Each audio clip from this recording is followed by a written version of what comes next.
to me. Mark chapter 8 from verse 34. Mark chapter 8 from verse 34. You see, and when he had called all the people unto him, with his disciples also, he said unto them, whosoever, that means anybody, whether you are a pastor or you are anybody, whosoever wants to follow me, governor or anybody, minister or pastor, bishop, whosoever will come after me, let him do what? Deny himself. Somebody deny himself. You see, I want to tell you something. In the process, you must understand that there is no cross, there is no crown.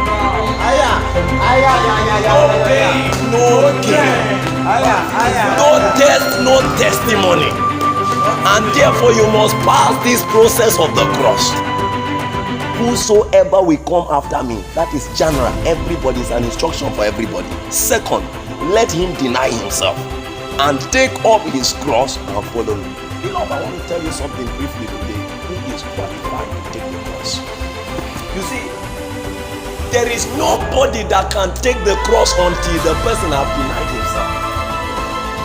Jesus speaking to his disciples, he told them, God will make you my follower. You need the cross.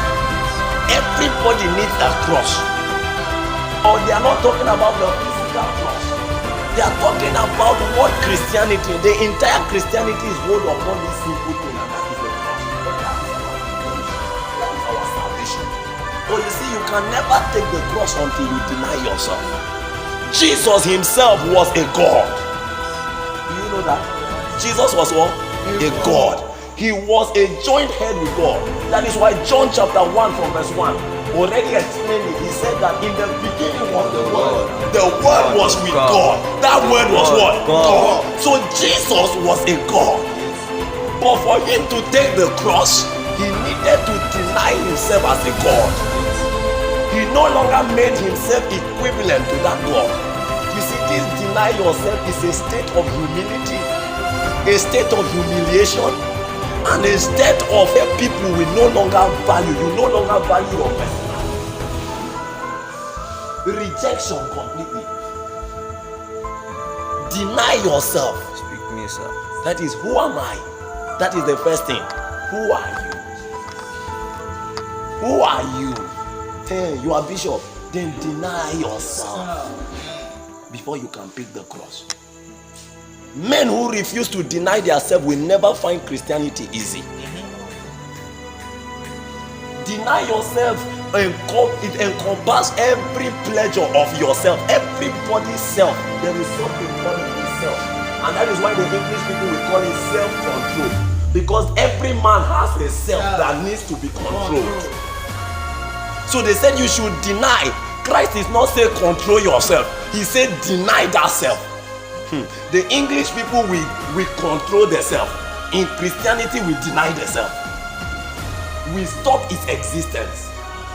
Actually, in myself, in the nature as a human being, I'm supposed to be proud.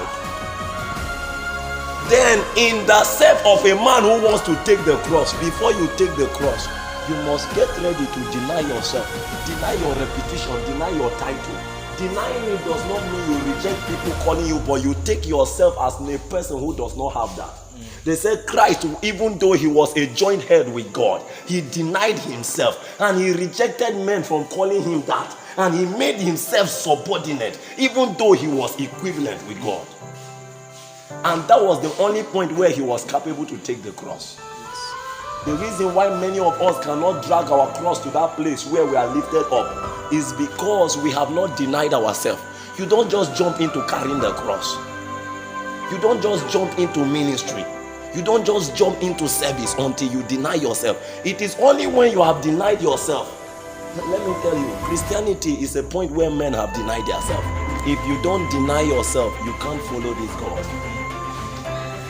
Until you deny yourself before you carry the cross. If Jesus was taking his capacity, do you know that Jesus could command legion? He told Peter, don't you know that I can command a legion of angels to come down and destroy all these people? But he first denied himself as the mighty man in battle. He denied that personality of his and he took up the cross with humility. and started falling and rising as if he was a powerless man, a common man.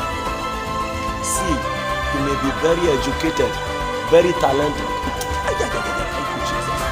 How many can you imagine this?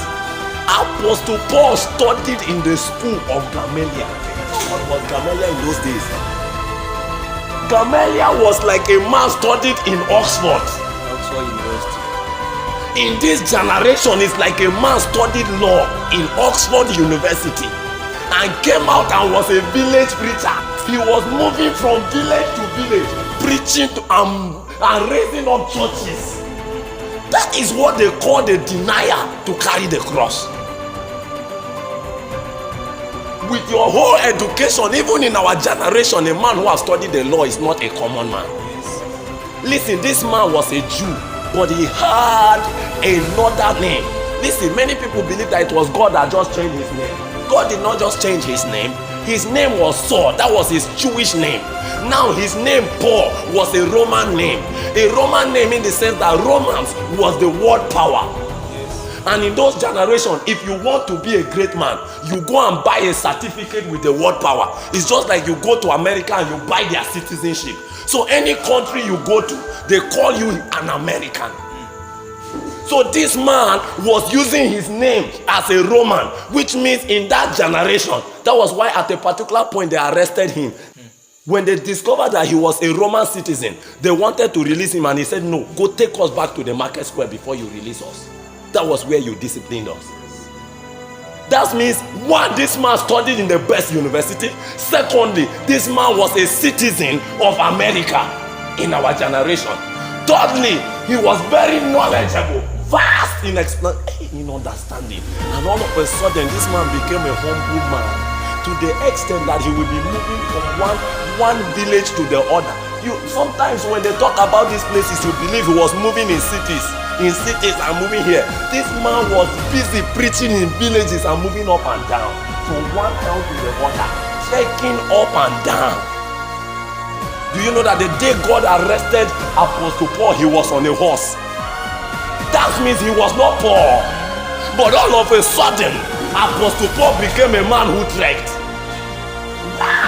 Because he has come to the point of the cross. He came to a point of denial. Please, we are going to pray this moment. I don't know, sometimes many of you, I know, you are hearing these messages and by the way, you don't actually care. Unless you are hearing this on radio before you feel that, oh, the Lord is speaking to me. But you see, I don't bother. One thing I know, that every word I speak to you, their spirit and their life. And one thing that happens is that God does not value the days of ignorance. But the day you know is the day that God begins to count it against you. He said, now, if you willingly go into sin after the knowledge of the truth, then there is no more sacrifice for you. It is God who is speaking. That's the Bible speaking. So the days you don't know, I tell you today, you have come to the understanding of a point of denial. It is because you have not denied yourself that from Upangaji here you cannot check to church. It is because you have not denied yourself that up to today you still feel somebody has insulted you. The day you deny yourself, you know that you have no personality that any man cannot insult. It is because you have not denied yourself that one simple word can make you stop talking to people for 3 years. The day you deny yourself, you will discover that a man insults you and you see the first person that greets you the next morning. It's because you have not denied yourself. We have come to a point, listen, we know we like Christianity. In those days, I was telling somebody something today. I said in those days, there was no hope for pastors. When you yourself that becomes a pastor, you know it within you that you ask yourself, is there any other pastor that have ever succeeded as a pastor? Even the one that is passing on your street currently, preaching a very powerful message with revelation, his shoes are like this, he's moving like this. They will wear the same color of suit, the trouser is different color. Lemon green, the up one is dark green. Then the inner one is white green. Then the shoes. This side is purple. This side is black. They just wear everything, and they are going out and spreading the gospel. And you know the thing, revelations were loaded in them. They speak power. I was reading the gospel. I'm reading another book today. The Lord General. The reformers. And I began to see what a man was speaking in 1803. 1803, and I heard the revelation, and I was asking myself, if in those generations a man had a revelation like this, God, what am I doing? Then up till today, you have not received your personal encounter with heaven, that you can hear audibly a revelation. You don't know what is revelation. Revelation is not a copied message. Revelation is what you sit in the word of God and God release unto you. Up till now, if you are preaching the revelations of men, bro, you have not started the whole thing. Can you point out a particular point where you sit with the word of God and God gave you an insight? Pick up an insight. Pick the Bible. The word of God is new every day. Haven't you wondered or asked yourself, how come people keep on? Joshua Selman keep on preaching every day, and every day you heard he has not finished the Bible. You think people have already finished the Bible. You think you have heard all messages. One day you hear another message and you are like, God, where was this one? It is simply because you have not taken a time to sit with this word of God and drive your own insight into it. Bro, deny yourself. Deny your pleasure. Sister, deny your pleasures. There are some times you rise up, birthday is calling you, you tell the birthday, wait.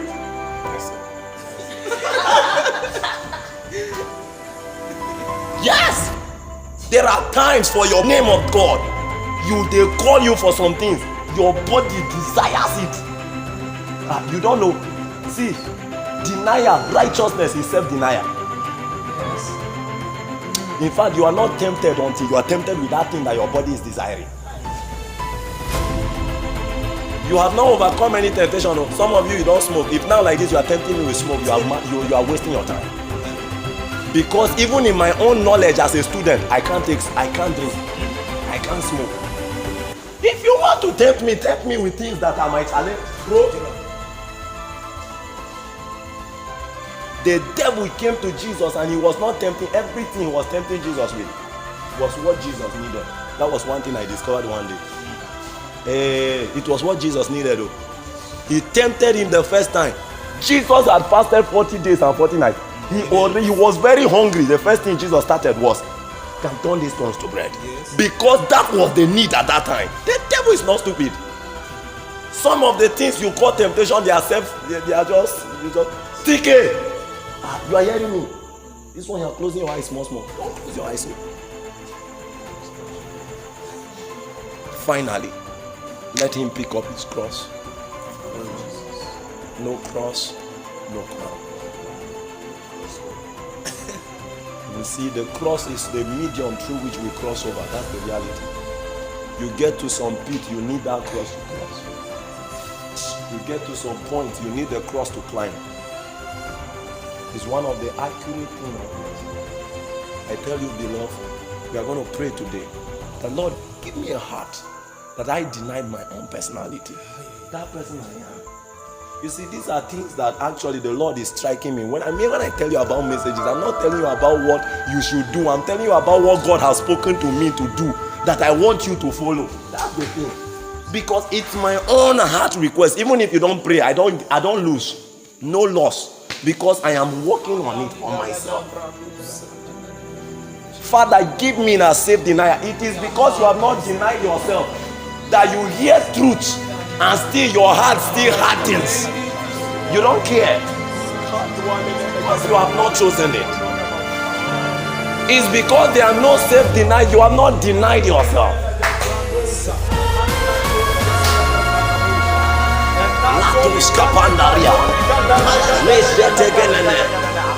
Help me, Lord. Help me to deny myself.